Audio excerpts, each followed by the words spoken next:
हाय बच्चे, आज हम नया टॉपिक आपका स्टार्ट करेंगे, वो है डिटरमिनेंट। ठीक है, चलिए आज हम लोग देखेंगे डिटरमिनेंट क्या होता है। तो बच्चे देखो, डिटरमिनेशन से बना है डिटरमिनेंट। जैसे क्या होता है, क्वेश्चन लिखा रहता है, कहता है डिटरमाइन करो, मतलब निकालो। तो डिटरमिनेंट क्या होता है?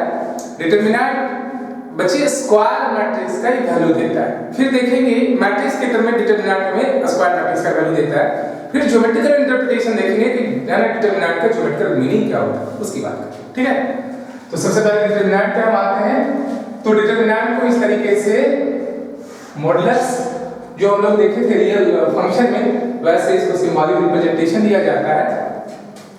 और अगर कोई स्क्वायर मैट्रिक्स है, उसी का हम लोग क्या करेंगे, डिटरमिनेंट निकालेंगे। दैट इज डिटरमिनेंट ऑफ ए। ये साइन खत्म हो जाता है, ए आई जी आ जाएगा और है ना, इस तरीके से वैल्यू कैसे निकालेंगे वो बच्चे देखिए। पहले फर्स्ट ऑर्डर डिटरमिनेंट यहाँ ऐसे लिखा रहता है ई एन। तो अगर हम a1 की बात करें, first order determinant that is एक नंबर होगा, इसका वही वैल्यू हो जाएगा। Don't be confuse that this is not modulus, this is what determinant. तो बच्चे क्या होता है, मान लो यहाँ पे अगर 2 है, इसका डिटरमिनेंट 2 होता है, -2 है तो -2 होगा, i है तो i होगा। ठीक है, तो फर्स्ट ऑर्डर का डिटरमिनेंट निकालने के बच्चे सीख गए आप, है ना। सेकंड ऑर्डर पे आते हैं बच्चे। सेकंड ऑर्डर इसका मतलब है दो रो दो कॉलम ऐसे रहेगा। ठीक है, इसके डिटरमिनेंट वैल्यू ऐसे निकालते हैं। ये प्राइमरी डायगोनल है, इसको मल्टीप्लाई करते हैं ad माइनस b। ठीक है, इस तरीके से इसका वैल्यू निकालते हैं। एग्जांपल लेते हैं बच्चे 1 2 3 4। It's value is what 1 into 4 minus 2 4 minus 6 that is -2। ठीक है बच्चे, एक और लेते हैं cos theta minus sin theta sin theta cos theta. बच्चे प्राइमरी डायगोनल को मल्टीप्लाई करते हैं, cos स्क्वायर थीटा हो जाता है और इसको माइनस करते हैं, minus minus plus sin square theta. That is what identity 1 होता है। और छोटा सा लेते हैं बच्चे, यहाँ पे हमारा क्या है, यहाँ पे sec theta tan theta tan theta sec theta. ठीक है बच्चे, इसका डिटरमिनेंट वैल्यू क्या होगा, sec square theta minus tan square. ठीक है, ये क्या लिखा है। तो बच्चे आप देख रहे हो कैसे हम सेकंड ऑर्डर का डिटरमिनेंट निकालेंगे। प्राइमरी डायगोनल को क्या करते हैं, मल्टीप्लाई करते हैं, माइनस सेकेंडरी डायगोनल को मल्टीप्लाई करते हैं इसमें। ठीक है, अगर ऐसा लगता है देखो x है 5 है 1 है x है इज इक्वल टू दिया है 4। इक्वेशन देखिए, if find the value of x, find x का वैल्यू क्या होगा। चलो बच्चों सॉल्यूशन कैसे निकालेंगे आपको पता है, ये इक्वेशन हो गया, इसको ऐसे मल्टीप्लाई करते हैं, x into x minus 5 into 1 is equal to 4, that is x square is equal to 5 plus 4 9, x square is equal to 9, x is equal to root under 9 का plus minus, that is plus minus, this is the answer। okay, hopefully बच्चे आपको second order का determinant निकालने के आ गया होगा, है ना। अब आगे बढ़ते हैं थर्ड ऑर्डर, ज्यादा यूज होता है इसका थर्ड ऑर्डर। इसका डिटरमिनेंट वैल्यू कैसे निकालते हैं वो देखिए बच्चे। a3 ले और हमारे यहाँ पे है a1 b1 c1 a2 b2 c2 a3 b3 c2। ठीक है, ये हमारा क्या हो गया, है ना। इसका डिटरमिनेंट निकालना है बच्चे। ठीक, तो कैसे निकालेंगे वो देखिए। करते क्या है, एलिमेंट सेलेक्ट करते हैं, a1 सेलेक्ट करते हैं, इससे हॉरिजॉन्टल वर्टिकल भूल जाते हैं, बचा ये b2 c2 और ये बचा b3 c। ठीक है बच्चे, हमने देखा था कि आखिर साइन कैसे किसी एलिमेंट का लेते हैं। बच्चे बताओ, ये जो हमारा है इसका पोजीशन कहां पे है, first row first column. Summation करेंगे इसका, तो first row first column summation करेंगे, इवन आ रहा है प्लस आएगा, और यहां क्या आएगा बच्चे और first row second column b1 ले। इससे हॉरिजॉन्टल वर्टिकल भूल जाते हैं, बचा क्या a2 c2 a3 c3। ठीक है बच्चे, फिर c1 लेते हैं, वर्टिकल हॉरिजॉन्टल भूले, बचा क्या a2 b2 a3 b। ठीक है बच्चे, देख हम लोगों ने आपको बताया था कोफैक्टर और माइनर, और बच्चे हमने क्या किया है कि कोफैक्टर माइनर पे एक वीडियो बना दिए हैं, उससे जाके फिर देखना अब हम उसका यूज कर लेते हैं, ठीक है ना, अच्छे समझ में वहां पे आ जाएगा। बच्चे को एक चीज ध्यान देना, ये एलिमेंट है, ये इसका क्या है, कोफैक्टर है। फिर क्या माइनस को अगर इधर भेज दे तो ये एलिमेंट हो जाता है, इसका क्या होता है, कोफैक्टर होता है। फिर ये एलिमेंट है, इसका कोफैक्टर हो जाएगा। इतने से इसको ऐसे लिखेंगे a1 into cofactor of a1 plus b1 into cofactor of b1 plus c1 into cofactor of c1, ऐसे लिखेंगे। बच्चे आगे प्रॉपर्टी देखेंगे डिटरमिनेंट का प्रॉपर्टी क्या होता है ना। लेकिन बच्चे अभी जो इसका डिटरमिनेंट वैल्यू हम लोग निकालेंगे, कैसे करेंगे, ये जस्ट हमने कोफैक्टर का यूज कर लिया। लेकिन बच्चे कुछ नहीं करना, देखो हम लोग इस एलिमेंट को सेलेक्ट करते हैं और ये अल्टरनेट साइन आते जाएगा, प्लस माइनस प्लस, यहाँ माइनस, यहाँ प्लस, यहाँ माइनस, यहाँ प्लस, इस तरीके से साइन वैरी करते रहेगा। तो हो क्या रहा है, यहाँ पे हम लोग एलिमेंट को सेलेक्ट करते हैं उसका कोफैक्टर, प्लस एलिमेंट का सेलेक्ट करते हैं उसका कोफैक्टर, और तीन हम लोग एलिमेंट और उसका कोफैक्टर क्या करते हैं, साइमल्टेनियसली मल्टीप्लाई करके सम कर देते हैं, तो हमें डिटरमिनेंट मिल जाता है। बच्चे एग्जांपल लेते हैं, है ना, एग्जांपल लेते हैं, क्लियर होगा। ये तो बस थ्योरी पार्ट है, इसमें बहुत ज्यादा दिमाग लगाने की जरूरत नहीं है। यहाँ पे एग्जांपल लेते हैं बच्चे 1 2 3 4 5 6 7 8 9, इसका डिटरमिनेंट करना है, ठीक है।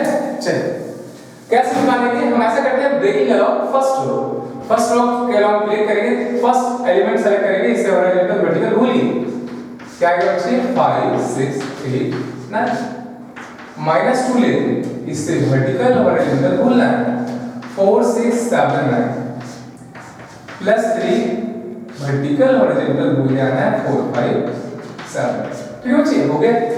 अब करेंगे क्या, हो गया ये वाले, इसको इससे मल्टीप्लाई करते हैं, तो ये होता है 9 into 5 -8 into 6, ठीक है बच्चे, -2 इसको इंटू करेंगे, 9 into 4 -7 into 6 +3 into 4 8 into 4, just time को मल्टीप्लाई करते हैं, 7 into 5, ठीक है। ये 1 है, 1 से मल्टीप्लाई करके कोई फर्क नहीं पड़ता, 45 माइनस ये हमारा हो गया 45 माइनस 46 है ना, 45 में माइनस 40 लिख देते हैं बच्चे, ये 45 है माइनस 48 माइनस का 2, ये 36 माइनस 2 42 प्लस 3 32 माइनस 35, बच्चे ये कितना होता है, -3, ये -2 और इधर भी क्या आ रहा है माइनस, ये तो क्या हो जाता है 6 माइनस प्लस 12, और ये बच्चे हमारा फिर क्या हो जाता है, बचेगा -3, तो यहाँ होता है -9, ये मिला 12 -12 इसे ना, ठीक है बच्चे, ओके। तो हमने वैल्यू उसका निकाला, ठीक बच्चे। अब हम लोग आते हैं इस तरीके से वैल्यू आप आसानी से निकाल सकते हो। अब प्रॉपर्टी की बात करते हैं, यूजिंग प्रॉपर्टी आपको क्या करना है, इसका डिटरमिनेंट। अच्छा चलो एक और एग्जांपल लेते हैं, तब बच्चे प्रॉपर्टी की बात करें। जैसे बच्चे आपको कहता है prove that determinant of a b c b c a c a b is equal to 3abc minus aq minus bq minus c। बच्चे कहते हैं इसके डिटरमिनेंट वैल्यू क्या होगा, इसके बराबर। चलते स्टार्ट करते हैं LHS, और दिस इज LHS। A को सेलेक्ट किया बच्चे, इससे वर्टिकल और हॉरिजॉन्टल भूल जाओ, बचा क्या है C A A B, ठीक है। B को सेलेक्ट किया वर्टिकल हॉरिजॉन्टल, बचा क्या B A C। C को सेलेक्ट किया vertical horizontal B C C, ठीक है। चल A है, ये हमें मिलता है क्या BC minus A square minus B square minus AC C AB minus C square. बच्चे ये क्या मिला, ABC minus AQ minus BQ plus ABC ABC minus ABC here that is 3ABC minus AQ minus BQ minus, ठीक है। इसका answer हो गया, okay.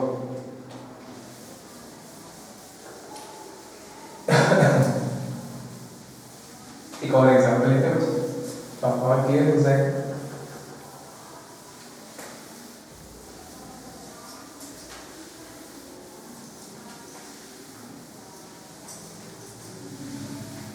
चलो कहता है प्रूव दैट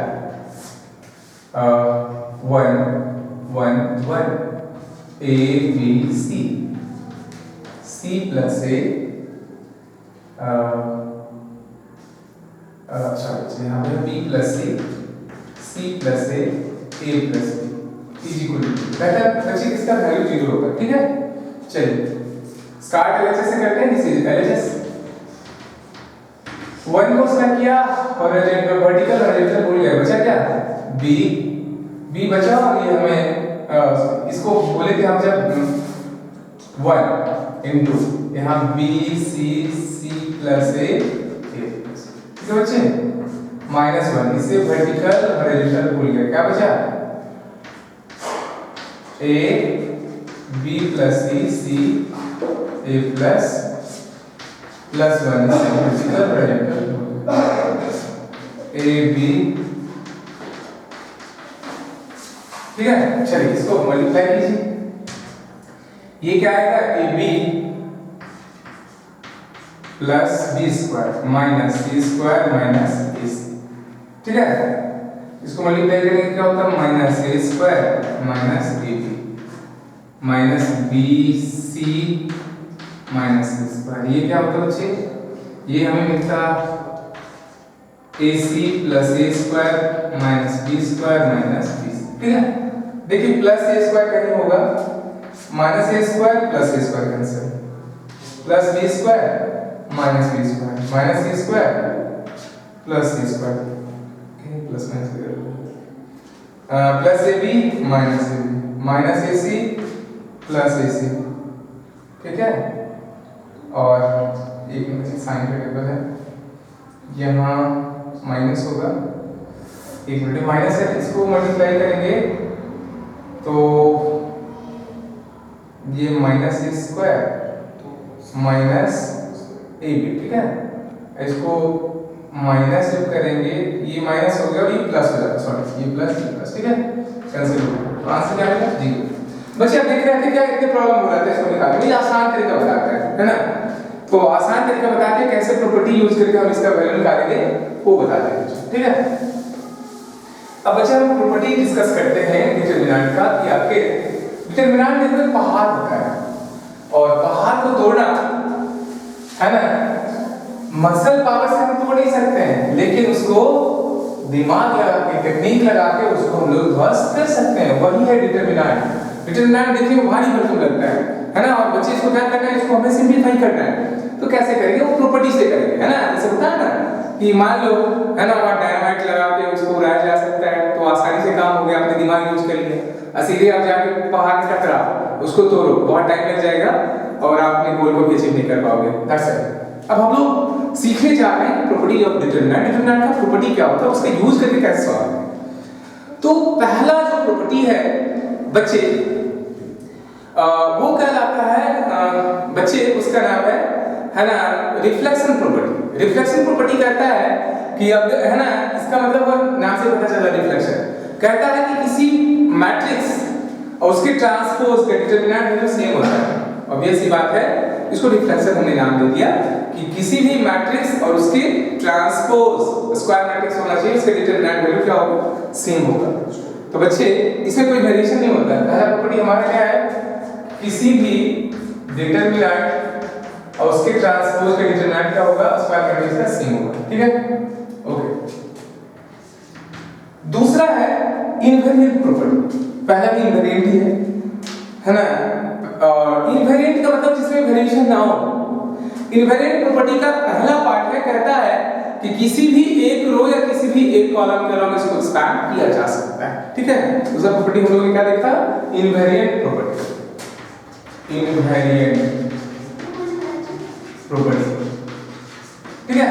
इस प्रॉपर्टी में क्या होता है बच्चे कि किसी भी एक रो या किसी भी एक कॉलम के अलॉन्ग हम लोग एक्सपेंड कर सकते हैं, लेकिन कन्वीनिएंट के लिए उस रो को सेलेक्ट करना चाहिए या उस कॉलम को सेलेक्ट करना चाहिए इसमें मैक्सिमम नंबर ऑफ जीरोस है। ठीक है, क्यों? क्योंकि हम लोगों ने देखा है डिटरमिनेंट का जो वैल्यू होता है एलिमेंट लेते हैं उसका कोफैक्टर से मल्टीप्लाई करते हैं, एलिमेंट लेते हैं कोफैक्टर से मल्टीप्लाई करके सम कर देते हैं। तो मान लीजिए एग्जांपल से पढ़ते हैं इनवेरिएंट प्रॉपर्टी का पहला पार्ट, किसी भी एक रो या किसी भी एक कॉलम के अलाउंग एक्सपैंड कर सकते हैं। एग्जांपल लेते हैं बच्चे, मान लो हमने ले लिया एक थर्ड ऑर्डर का डिटरमिनेंट d3 नाम का, और ये हमारा है यहाँ पे 1, यहाँ पे है 2, यहाँ 3, यहाँ 0 है और यहाँ 2 है, यहाँ 5, यहाँ 0 है 0 है, यहाँ 2। ठीक है, इसका निकाला। जनरली क्या होता है कि हम लोग फर्स्ट रो का लॉन्ग एक्सपेंड करते हैं, जैसा कि आपने क्या हुआ 11th का आपने सीखा होगा फिजिक्स वाले सर बताया हमने डिटरमिनेंट की उनकी जरूरत पड़ जाती है वहां पर। ठीक है, ज्योमेट्रिकल इंटरप्रिटेशन पे अभी आएंगे, बट हम पहले वैल्यू निकालने के लिए सीख ले। जनरली हमारी इंटेंशन होती है अटैक कहां से करते हैं, लेकिन नहीं बच्चे, अब हमें अटैक वहां से करना है जहां पे जो रो या जो कॉलम सबसे कमजोर हो। आपको पता है कि क्या होती है कि जब लड़ाई आप लड़ने जाते हो तो आप वीकनेस देखते हो कि कौन सा पोर्शन वीक है हमारे, है ना, कंपटीटर का, ओपोनेंट का। ठीक है, तो हमें देखना वही सबसे वीकेस्ट रो या वीकेस्ट कॉलम। ऐसा दोनों तरीके से निकालते हैं, दोनों से सेम वैल्यू आएगा। फर्स्ट रो के हम एक्सपेंड करते हैं ब्रेकिंग अलोंग फर्स्ट रो। ठीक है बच्चे, फर्स्ट रो के अलोंग ब्रेक करेंगे, ब्रेकिंग अलोंग फर्स्ट रो के अलोंग ब्रेक करेंगे तो 1 लेंगे, इससे वर्टिकल और हॉरिजॉन्टल बोलेंगे तो बच्चे हमें क्या मिलेगा, बचेगा ये 2 5 0। ठीक है बच्चे, चलो -2 लिए वर्टिकल हॉरिजॉन्टल भूल गए, वर्टिकल हॉरिजॉन्टल बोले थे यहाँ क्या बचा 0 0 5 2। ठीक है बच्चे, 3 लिए इससे वर्टिकल हॉरिजॉन्टल बोले तो बचा क्या 0 0 2। ठीक है बच्चे, चलो इसका वैल्यू क्या मिला हमें 2 2 4 -0 दैट इज 4। ये हमें क्या मिलेगा, ये तो 0 हो गया और ये फिर क्या मिला, ये 0 हो गया। ठीक है, चलिए तो आंसर क्या मिला 4। ठीक है बच्चे, ओके। दूसरा तरीका, सेकंड मेथड। बच्चे सेकंड मेथड कहता है कि देखो किसी भी एक रो या किसी भी एक कॉलम के अलावा आप एक्सपेंड कर सकते हो डिटरमिनेंट को, उसका वैल्यू इससे का फर्क नहीं पड़ेगा, बट हम कन्वीनियंटली आपको एडवाइस देते हैं कि आप उस रो को सेलेक्ट करो जो सबसे कमजोर हो, जिससे ज्यादा ज्यादा 0 रहे। ठीक है, ऐसा करते हैं ब्रेकिंग अलोंग फर्स्ट कॉलम, इसमें देखिए 2 0 मिल रहा है, तो ब्रेकिंग अलोंग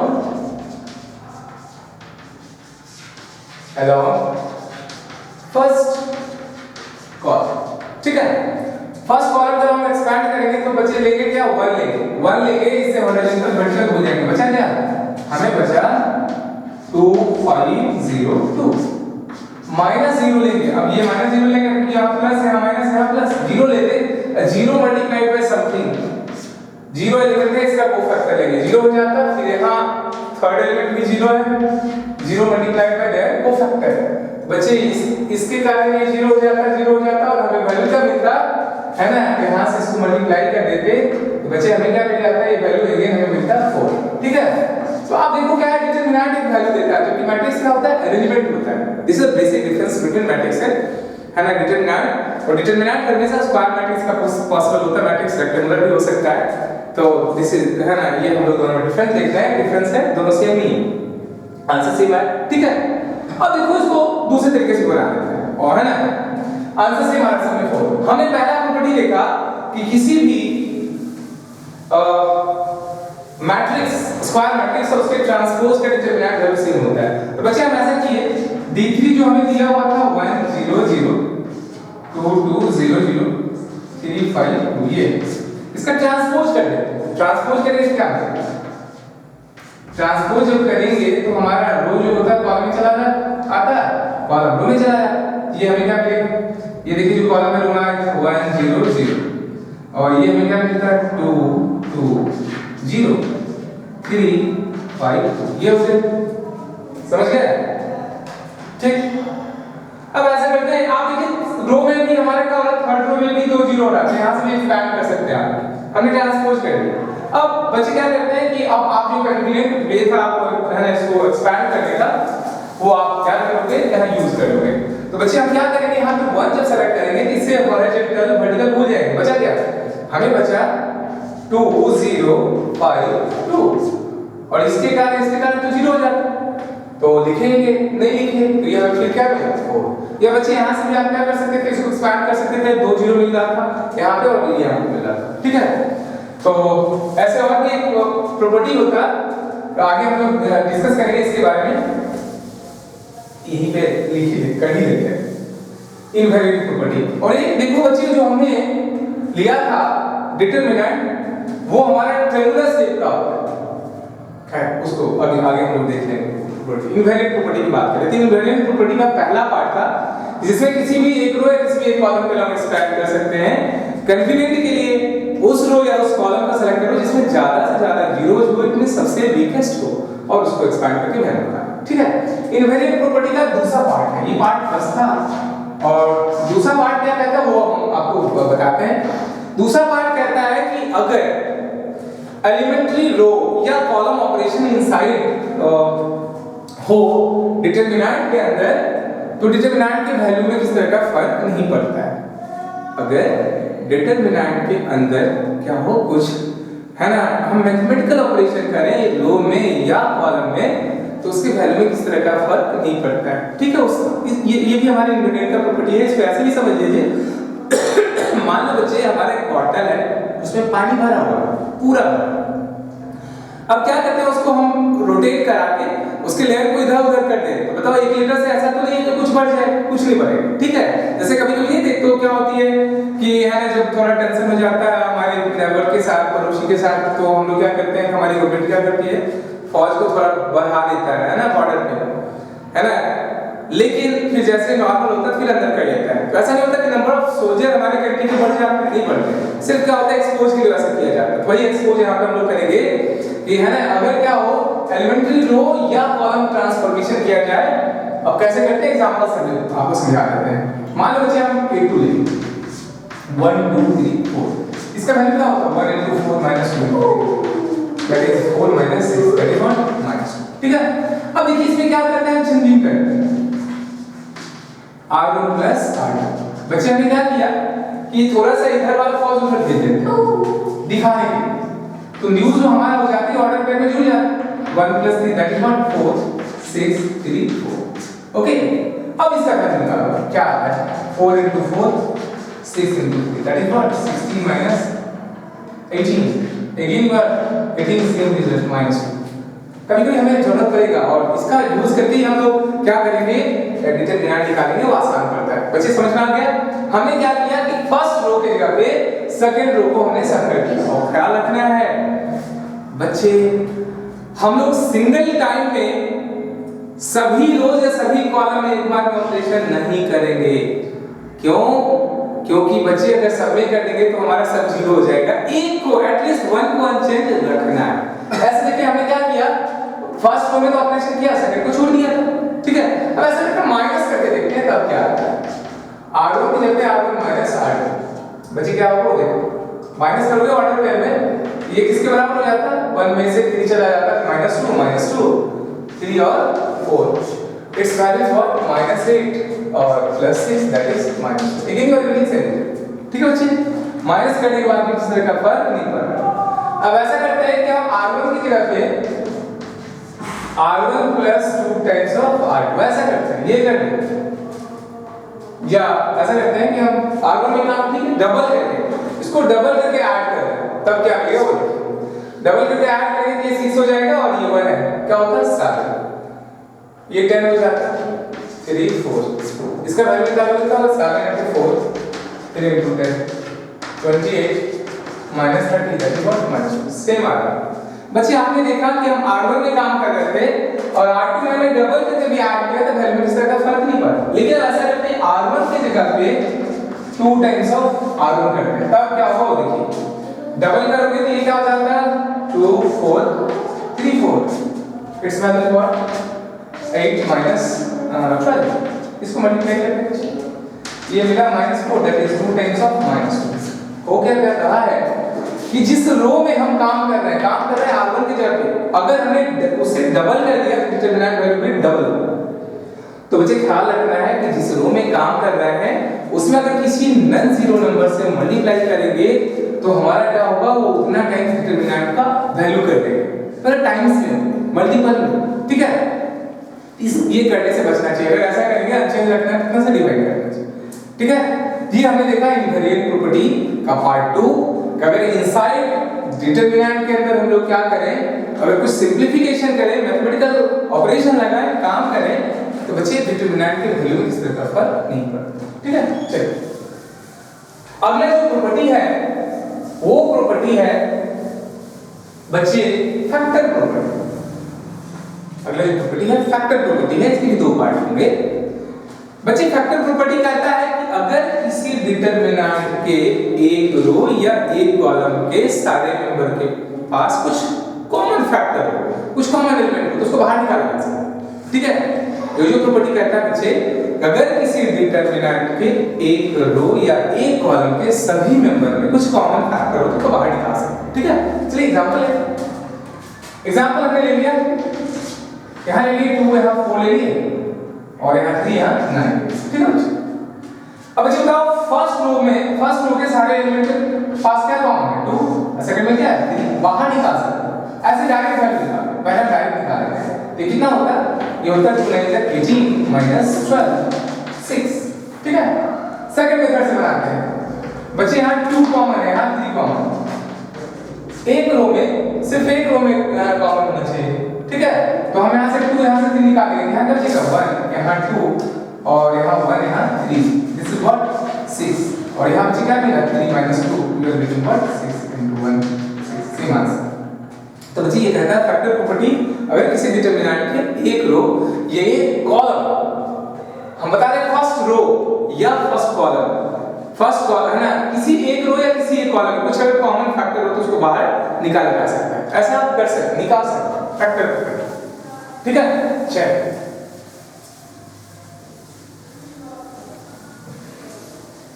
फैक्टर प्रॉपर्टी हम लोगों ने सीख लिया। अब अगर किसी डिटरमिनेंट के एक रो या कॉलम में सारा नंबर क्या हो जाए 0 हो जाए तो उसका वैल्यू क्या होता है 0 हो जाता है, क्योंकि 0 सब में कॉमन हो जाता और उसका वैल्यू क्या हो जाएगा 0 हो जाएगा, है ना। ठीक है, तो ऑल जीरो, इसका नाम है all zero property. All zero property कहता है अगर किसी डिटरमिनेंट के एक रो या एक कॉलम के सारा एलिमेंट क्या हो जाए 0 हो जाए, उसका डिटरमिनेंट वैल्यू क्या होगा बच्चे 0। क्लियर है, ओके, ये हमारा ऑल जीरो प्रॉपर्टी था बच्चे।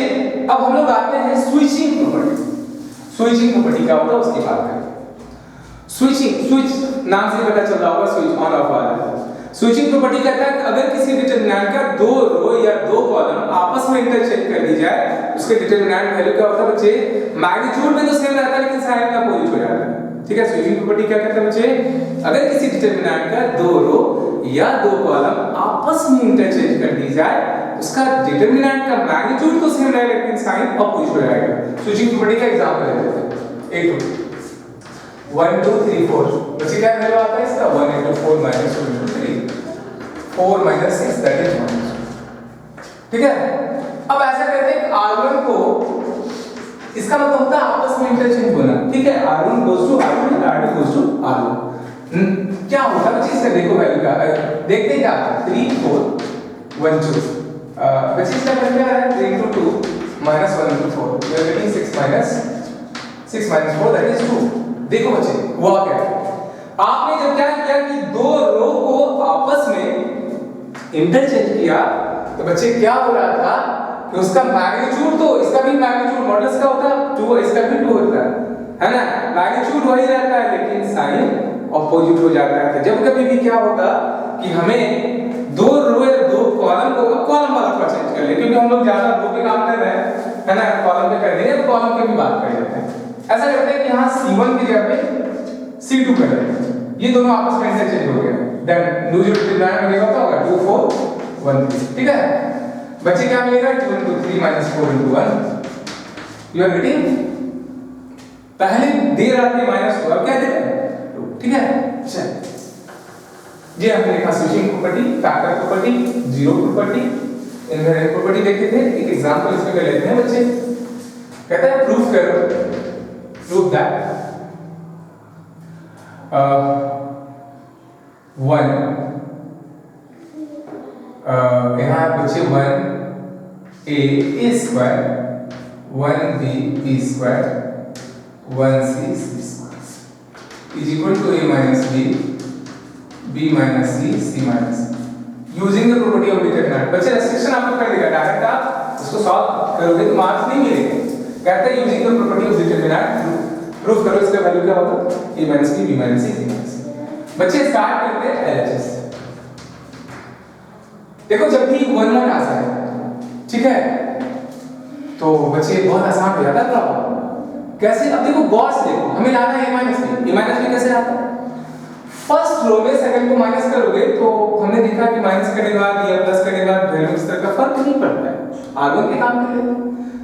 और ये हमारा 3 to 3 का क्या है, स्क्वायर मैट्रिक्स रहा होगा, करस्पॉन्डिंग डिटरमिनेंट हमारा 3 का है, तो सभी में काम नहीं कर सकते, मैक्सिमम 2 में कर सकते हो, तीनों में नहीं कर सकते, ठीक है। एक को चेंज रखना है, तो हम काम क्या जो काम करेंगे वहां लिख देंगे, r1 की जगह लिखते हैं r1 minus r2 और r2 की जगह पे r2 minus r2।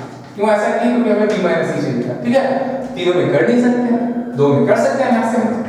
आप एक एक करके भी कर सकते हैं, पहला में हम करते हैं माइनस b, फिर इस बार करते हम थोड़ा एक बार करते, ये क्या मिला 0 a minus b a square plus 0 b minus b b square plus 1 c c square। बच्चे आपको आता है फैक्टराइजेशन का, तो a minus b a plus b b plus c b minus c। अब फर्स्ट रो में देखो कुछ कॉमन दिख रहा है, क्या दिख रहा है a minus b, यहाँ क्या दिख रहा है b minus, कॉमन ले लेते हैं a minus b b minus, बचा क्या बचे 0 1 a plus b 0 1 b plus c 1 c c square, यही है, ठीक है। अब आप फिर आपको क्या करना है, प्रॉपर्टी अप्लाई करना है। बच्चे हमें उस रो या उस कॉलम को साइन करना है जो सबसे कमजोर हो, कमजोर यही हम क्या कर रहे हैं, फर्स्ट कॉलम पे हम एक्सपेंड करेंगे, ये इसके कारण 0 इसके कारण 0, सिर्फ ये बचेगा, that is a minus b b minus c। 1 को सेलेक्ट करेंगे, हॉरिजॉन्टल वर्टिकल भूल जाएंगे, बचा क्या, बच गया 1 a plus b b plus और बचे हैं 1 b plus c, ये मेरा a minus b b minus c, तो इसको है ना आपको आता है फाइंड कर plus b minus c cancel, you are getting a minus b minus c c minus c, ठीक है बच्चे। तो देखो हम लोग क्या प्रॉपर्टी यूज की, बहुत आसान हो गया। और बच्चे पूरे विश्वास है कि आप एंजॉय कर रहे होंगे, और बार बार हमारी क्या होती है, एक रिक्वेस्ट होती है, आगे फिर हम इसको कंटिन्यू करेंगे। और प्रॉपर्टी है तो बच्चे क्या करो, थोड़ा सा आपका सपोर्ट हमें मिलना चाहिए, कमेंट करो, शेयर करो, और बच्चे बस एंजॉय करते रहिए। Thank you very much for watching.